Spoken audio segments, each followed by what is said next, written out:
warahmatullahi wabarakatuh. Alhamdulillahirabbil alamin wa bihi nasta'in ala umurid dunya waddin. Wassalatu wassalamu ala asyrafil anbiya'i wal mursalin wa ala alihi wa ashabihi ajmain amma ba'd. Yang saya hormati Bapak dosen pengampu mata kuliah Ulumul Quran, Bapak Abdul Ghafur SAGMA, dan teman-teman yang berbahagia. Puji syukur kehadirat Allah Subhanahu wa taala yang telah melimpahkan nikmatnya kepada kita semua sehingga kita dapat menikmati kehidupan seperti sekarang ini. Salawat serta salam kita junjungkan kepada Nabi besar kita, Nabi Muhammad Sallallahu Alaihi Wasallam, yang telah membawa kita dari zaman jahiliyah hingga zaman mahiriyah seperti sekarang ini. Pada kesempatan kali ini saya akan memenuhi tugas mata kuliah Ulumul Quran, yang dimana ditugaskan untuk membuat video mengenai tentang salah satu materi yang telah kita pelajari di semester 1.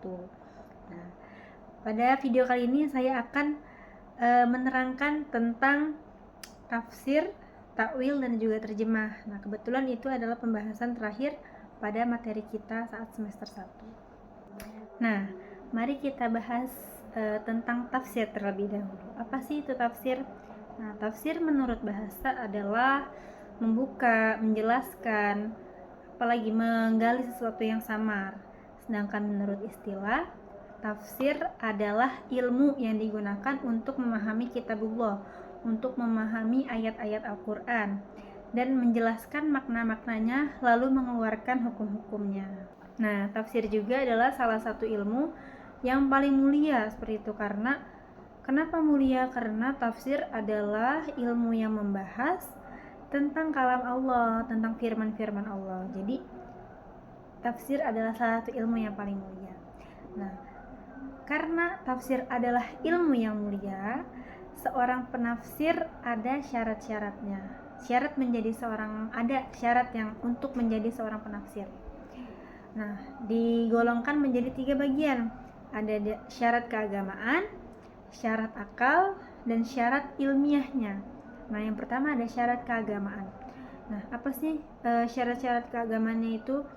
Di antaranya itu ada terbebas dari akidah-akidah yang batil atau keyakinan atau mazhab-mazhab yang menyimpang gitu. Karena seorang penafsir kan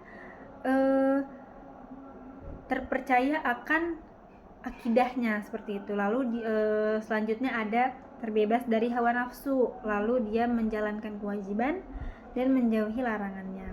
Lalu ada syarat yang berdasarkan akal, diantaranya ada penalarannya baik, lalu mempunyai pemahaman yang teliti, lalu bisa mempertimbangkan atau mampu mentarjih gitulah ya. Lalu ada syarat yang ilmiahnya, diantaranya yaitu seorang penafsir ini harus ahli juga dalam hadis, ahli dalam berbahasa Arab, ahli dalam nahwu, shorof, dan lain sebagainya. Karena seorang penafsir didasarkan dengan ilmu-ilmu yang seperti itu. Nah, kalau tadi syarat-syarat menjadi seorang penafsir, ini ada metode yang dilakukan oleh ahli tafsir untuk menafsirkan sebuah ayat atau firman Allah kayak gitu. Yang pertama ada tafsir bil maksur. Nah, yang dimana tafsir bil maksur ini berdasarkan dengan riwayat-riwayat, entah dari Al-Quran atau hadis atau sunnah gitu kan.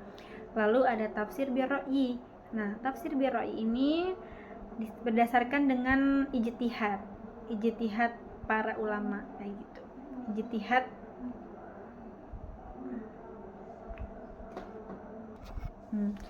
Tafsir bil maksur itu adalah tafsir yang dimana Al-Quran ditafsirkan dengan Al-Quran, atau Al-Quran dengan sunnah, Al-Quran dengan perkataan sahabat, Al-Quran dengan perkataan tabi'in. Nah, itu adalah definisi tafsir bil maksur. Nah, jadi tafsir bil maksur ini adalah tafsir yang berdasarkan riwayat. Lalu ada tafsir bil ra'yi, di mana tafsir birra'yi ini berdasarkan dengan pendapat para ulama. Nah, jadi karena berdasarkan pendapat, ada tafsir birra'yi mazmumah dan juga mahmudah.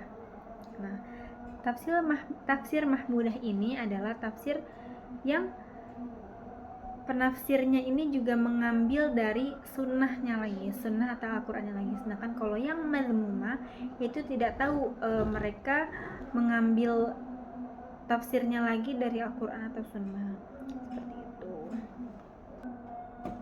Dan kenapa tafsir itu sangat urgent atau penting bagi untuk kita untuk pelajari, untuk kita untuk mempelajarinya gitu.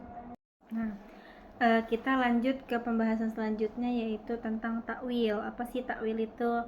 Nah, takwil adalah berasal dari kata ala yaulu yang artinya kembali atau mengembalikan. Jadi kita pernah mendengar ada sesuatu ayat gitu kan, ada ayat yang mungkin ambigu di kita. Oke, kita lanjut ke pembahasan selanjutnya tentang takwil. Dimana takwil secara bahasa adalah ala yaulu yang artinya kembali atau mengembalikan. Sedangkan menurut istilah, takwil adalah memalingkan atau mengembalikan makna lahirnya kepada makna kandungannya, makna batinnya, makna batinnya. Seperti contohnya misalkan wassama wa banaina bi aidiha. Nah, contohnya yaitu wassama'a wa bainaha bi aidin gitu ya. Nah, di sini kita sesuai logika kita, Allah tidak mempunyai tangan, tapi kenapa di Al-Qur'an disebutkan ada bi aidin, tangan Allah gitu. Nah, ini yang menjadi takwil, karena dia sebenarnya itu mengungkapkan makna kandungannya, bukan makna zahirnya. Nah, bi aidin di sini itu bukan berarti tangan, tapi mungkin kekuasaannya. Wassama wa bainaha bi aidin gitu kan. Bukan dari segi fisiknya gitu. Kan gak mungkin Allah mempunyai tangan. Lalu takwil juga memiliki syarat-syarat, diantaranya yaitu harus sesuai dengan kaidah bahasa Arab, sesuai dengan kaidah penggunaannya atau kebiasaan atau adat yang biasa dipakai, seperti itu. Lalu ada buktinya, bukti dari teks tersebut bahwa memang maknanya itu. Jadi syaratnya kurang lebih seperti itu. Oke, pembahasan selanjutnya yaitu terjemah. Apa sih terjemah itu? Terjemah secara bahasanya adalah memindahkan suatu bahasa ke bahasa lain. Misalkan dari bahasa Arab ke bahasa Indonesia, dari bahasa Arab ke bahasa Inggris, misalkan, atau dari Inggris ke bahasa Indonesia. Itu terjemah. Nah, terjemah itu menjadi dua bagian, yaitu terjemah harfiah dan terjemah maknawiyah. Kalau terjemah harfiah adalah terjemah perkata atau ya perkata, sedangkan kalau maknawiyah adalah terjemah yang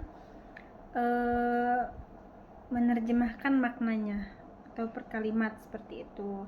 Nah, kelebihan di sini, kalau misalkan kelebihan dari terjemah perkatanya, yaitu kita bisa mengetahui makna perkata dari terjemahan tersebut. Tapi kalau misalkan terjemah maknawiyah, kita dapat mengetahui lebih jelas tentang terjemah tersebut. Oke, mungkin hanya itu yang dapat saya sampaikan. Kurang lebihnya mohon maaf. Jika ada kesalahan datangnya dari saya, dan jika ada kebenaran datangnya dari Allah Subhanahu wa taala. Jika ada sumur di ladang, boleh kita menumpang mandi, dan jika ada umur yang panjang, boleh kita berjumpa lagi. Assalamualaikum warahmatullahi wabarakatuh.